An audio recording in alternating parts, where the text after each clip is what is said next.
be a master of Pokemon? Do you have the skills to be #1? We all live in a Pokemon world. I wanna be the greatest master of them all. Greatest master. We all live in a Pokemon world. I put myself to the test. I'll be better than all the rest. So you wanna be a master of Pokemon? Do you have the skills to be #1? I wanna be the greatest master of them all. Pokemon. Hey guys, Armedfro here with the 61st battle versus Extreme Pokemaster of Abra Sound. Man, going old school with the intros. Anyways, he sent out with a Daruma, and I sent out Sandy. He's shiny. I don't know why she's shiny right now, but he goes for U-turn. I kind of predicted that, but I kind of went for the Earthquake just in case he decided to go for the Flare Blitz. And I know he sent out a Steel type because I mean super effective. But yep, he sent out the wrong freaking Steel type. Freaking Notori, I hate him. But now at this point we both set up this time. To set up our Stealth Rocks, because Stealth Rocks are fun, and they're epic, and they're pretty much game-changing, and they're sexy as hell. So yep, Stealth Rocks happens, and Magic, and so, I freaking hate that. Oh, I guess the nickname makes up for it. So anyways, I go for the X's, because I know he would go for the Leech Seed, because there's nothing really on my team who I wanted to be Leech Seeded, just because, I mean, Leech Seed is such a bitch. But anyways, he does go for the Leech Seed. I'd go for the X's. I do have a pretty decent chunk to this guy, even though he's got really good defense. So at this point, I decided to switch. I predicted Gyro Ball. So I sent out my Gravestone, and whoa, the thing's like going around like a Ferris wheel. Holy crap. But he actually does switch and send out his Daruma. And at this point, I know he would use an attack move. So I just go for the Sucker Punch, just to see what he would do, how much damage I could do, and this guy was originally banded, but I just decided to left over just because to make it more of a wall. But he actually goes for U-turn, which is really good for me, just because the point that now Stealth Rock just takes him out. So I sent down his steel thing. I actually think of it as steel. Whatever. So at this point, after the leftovers happen, I decide to burn this guy just because I want residual damage on this guy as much as possible. And Toxic can't happen, so Will-O-Wisp is the only way to go. So he actually does Toxic me, which makes my walling capabilities completely worthless. After you Toxic a wall, it's pretty much giving it a death sentence. That's all really you can do.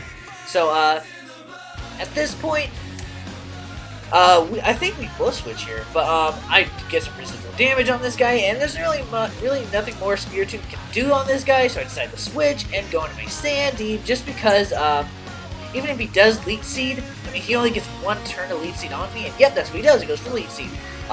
He only gets one turn to Leech Seed on me, and I get to do as much damage as I can to this guy, and because of the burn, Leech Seed won't give him that much health. Maybe like 20? I don't know, whatever. So, now, after the Steel Thorns, after I exited the hell out of this guy, after all the, after turn effects, so I go for the X-Scissors, and after Steel Thorns will be able to, pretty much kill me after he Gyro Balls me in the face, which is super effective, but now that he won't get any Leech Seed, which is really good for me, because I don't want this guy to freaking heal any more of his health back, so at this point, I go to pretty much the only guy on my team that has a fighting move, which is Metagross, my Black Chrome, because everything's better with Black Chrome. So I just go for the Hammer Arm at this point, just to try to kill this guy. I hate freaking Notori. But he actually does send out his Daruma as Death Fodder, which is really good. I mean, that's a really good move. So now he sees that I do have Hammer Arm, so I won't switch back into Notori, because it will be able to kill it after burn. So next, he sends out his Ments, which his Intimidate gets cock blocked by my Steel Body, or my Clear Body. I was gonna say Steel Body, what the hell? So he actually goes for the Fire Blast. I did not see that coming.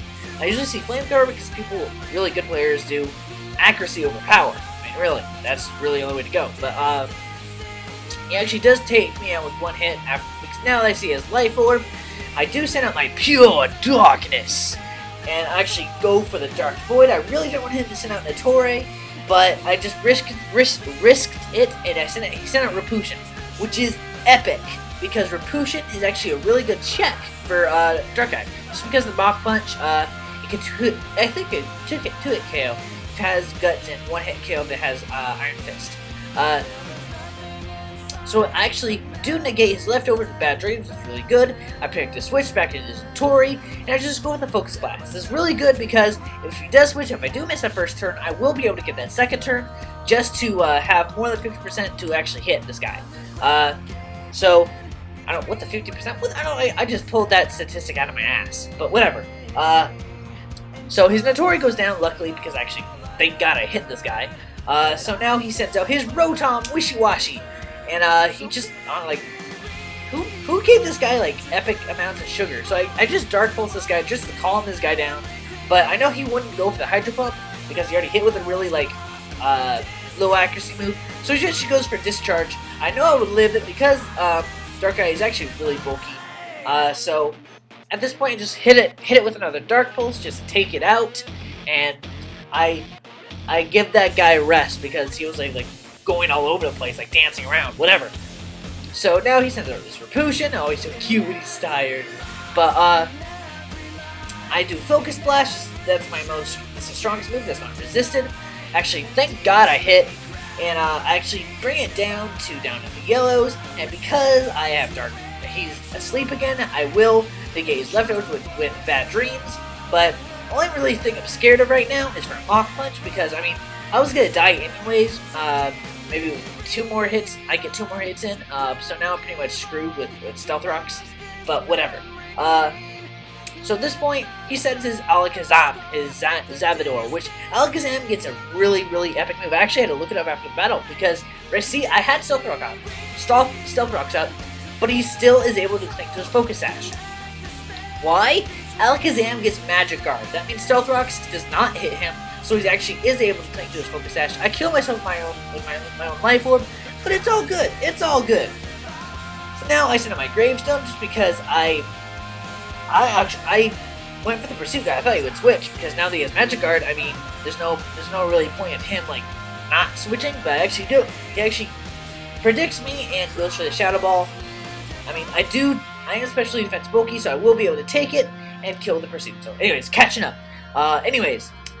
So he sent out his Ments. I don't know why I went for the Will-O-Wisp here instead of going for a Sucker Punch. Oh, that's why. Intimidate.